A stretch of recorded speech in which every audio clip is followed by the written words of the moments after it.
And yes, indeed, the Hunchback of Notre Dame is coming, and it's taking place at St. Joseph High School, happening April 12th and 13th, so that's this Thursday and Friday. With us right now, we have Emma McCulloch with us from St. Joseph High School. Hello. Hi. Good to have you here, and Emily Teed as well, also from St. Joseph High School.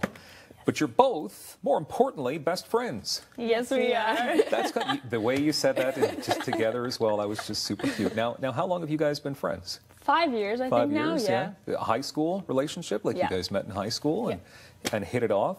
Okay, and that's got to help though. So Emma, can I ask you what role? Because you both have the same role. In this production. So we're both the narrators. We actually auditioned for different roles that didn't even interact in the play, but our teacher knew that our chemistry was awesome. So we're narrators, which helps a lot. So what it is we're basically telling a bedtime story, and when the actors are acting it out, it's like the bedtime story being taken place.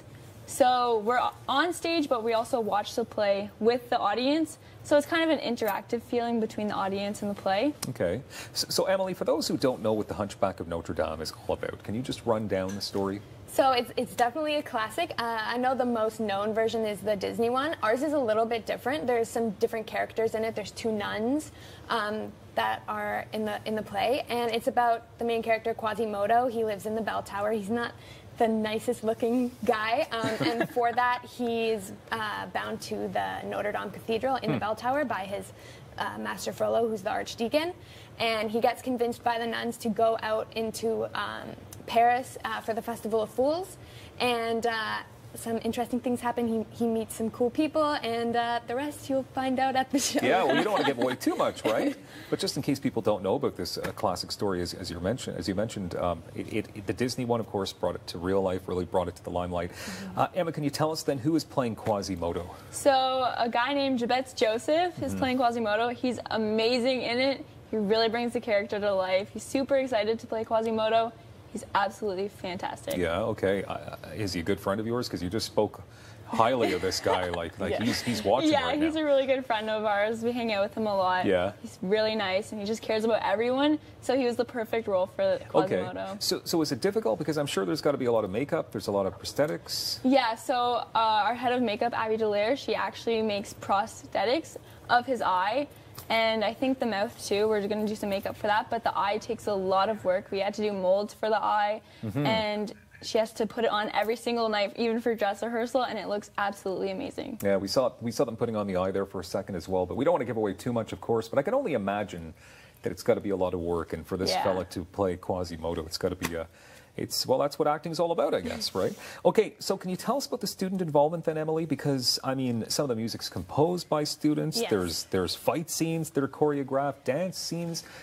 Tell us, how many students does it take to put this together? Our production class has around 25, 30 people in it, but then we also have an extra big group of people who volunteer their time after school to paint sets and work on props and stuff like that. And then we also have a lot of our choreography, well, all of our choreography is student done, so we have all of our dancing scenes and our fight scenes, and then we also have our music composed, as you said, as well as a whole scene that we added in. It was extra, and we wrote it as a class, and we put it into the script. That's really fun. It's got to be cool to take this classic story, then add to it, and still obviously go along with the theme. It's part of the Cappies program. Now, we've had different high schools on here talking about the Cappies, but for those who are watching for the first time, perhaps, with a play like this, what is the Cappies program all about? So the Cappies is a program where students from other schools can go to other schools and watch their play, and they write reviews about it, and it's kind of like the Tonys, but it's like an award show for high school productions. So they